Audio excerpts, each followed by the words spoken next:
பார்க்க நான் இங்க காத்திருக்கேன், நெஞ்சு ஏங்கிருக்க.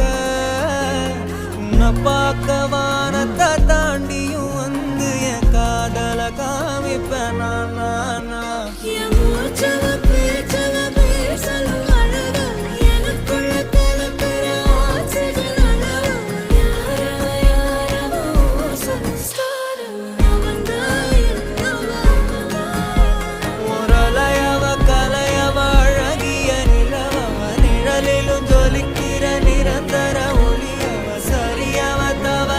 சிரிக்கிற சிரிப்புக்கு அவதான் காரணம்.